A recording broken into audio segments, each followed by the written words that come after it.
Now we've had 6 really good practices. Obviously, the last couple we've had a chance to put pads on, and it's been good for our guys, been good for our coaching staff. So a lot of really good work, lots of competition. When you put pads on, you get an opportunity to finish blocks. You get an opportunity to thud guys in practice. A lot more emphasis on ball security, getting balls out. Had a chance to really work a lot on Wednesday on special teams. Unfortunately, we've had a lot of rain here for a couple of practices and not had a chance to get out there and kick balls, operation with a specialist, field ball. So that was really good. We've got to continue to be able to do that. We feel like we have really good specialists, guys that can create explosive plays in the return game. So getting a chance to do that's been good to get out there and get going to do it. Today we elected not to practice. As you guys know, we continue to constantly test within our program, and we have really had very good results the entire time, with the exception of, like I said before, when I gave them 8 days off for the 4th of July. But this week we had a few more positive tests. So I elected to shut practice down. We retested everybody again this morning to see where we're at. Our number one priority here is to be able to protect everybody associated with our program, and that's what we're going to continue to do. And as we get the results back, we'll see exactly where we're at, and we'll start practice up accordingly. And with that, I'll take any questions. We'll start with Jimmy Himes.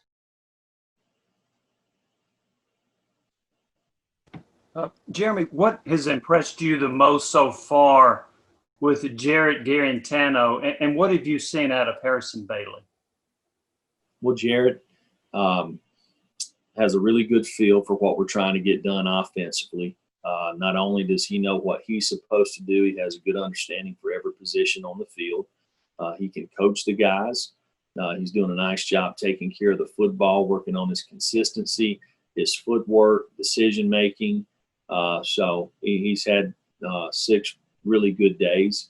Harrison didn't practice for the first couple of days, but at our last practice, I thought he had a period there to where he really kind of shined, taking care of the football, getting the ball out of his hands. It's just like any freshman. He needs tons of reps.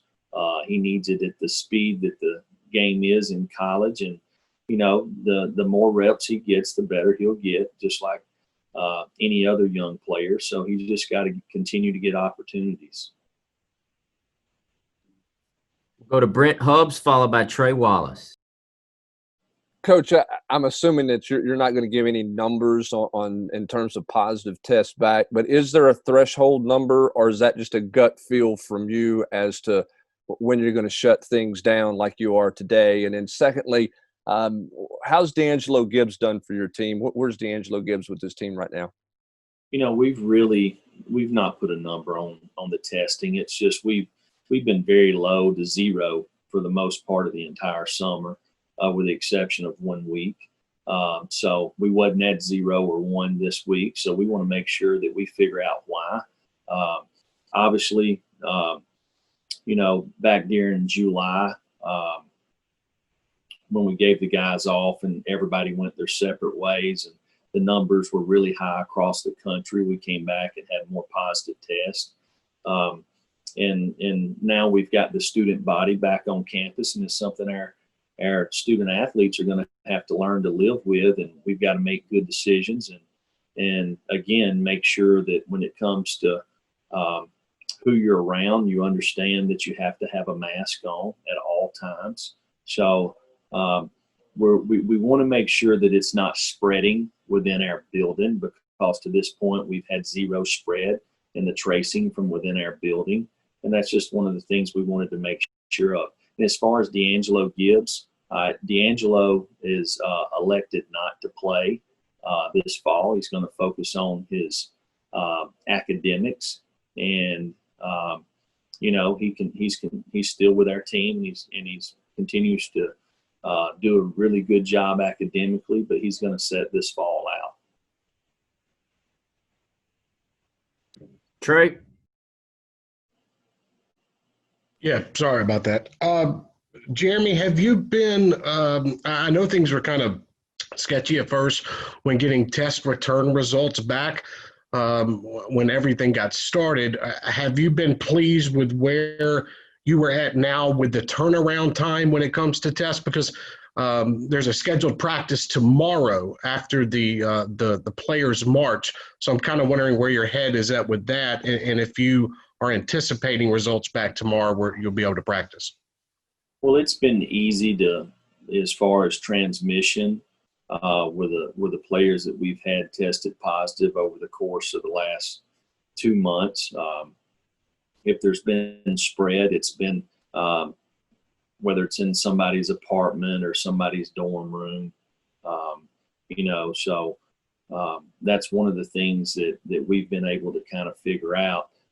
With this time, we just wanted to take a day or two to go back and make sure that we're very thorough with each one of our players and figure out where the initial COVID came from. And if that means we can't practice tomorrow, then we won't practice tomorrow. I mean, this was my decision through our athletic training department and Dr. Klink. But again, it's about protecting everybody in our program. We get 25 practices, right? So we got a bunch of days to get them in. It's not like we're running out of time or anything like that. It's just we want to make sure that we're protecting our players and reassuring their safety. We'll go to David Pascal, followed by David Ubben.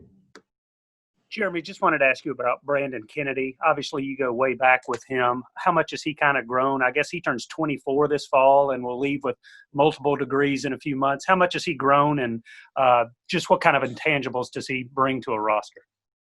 Well, he's a smart guy that's very dependable, brings really good leadership. He's tough. It's like having a coach out there on the field. He's a guy that unfortunately, because of injury, didn't get to play a whole lot early on in his career, but he's got the opportunity now, and he continues to work hard to be the best player that he can possibly be. David? Yeah, Jeremy, when you try to sort of figure out where this comes from, do you guys have any guesses of sort of why you guys have had some more positives? And also, do you have any update on Cade May's appeal or where that stands right now? Yeah, David, it's when you start trying to go back and figure it out, the first thing is it takes a lot of communication. You want to make sure that it's not being transmitted within our building first and foremost. So just going back and gathering the information and figuring out. So that's something that we've done the last 48 hours, and we'll continue to do that. We'll go to Gentry Estes, followed by Ryan Shumpert. Yeah, hey, Jeremy. I was wanted to ask about the protest tomorrow and moving practice so players could attend. And I'm curious what the discussions maybe in-house have been like the last couple of days of what's been going on in sports. And also, I mean, do you feel like the platform continues to change for sports, which the sports world seems to be taking a leading role in this? Well, all I can do is comment on our team. And this rally has been planned with our players and within other student athletes across our campus, for several weeks. So we've always planned to practice around this, which would be tomorrow night, to allow them to have time to participate in anything that they want to participate in when it comes to this. I think when you talk about platforms, we here at Tennessee, I've said this before, we're going to use our platform to help create change and to be at the forefront of it.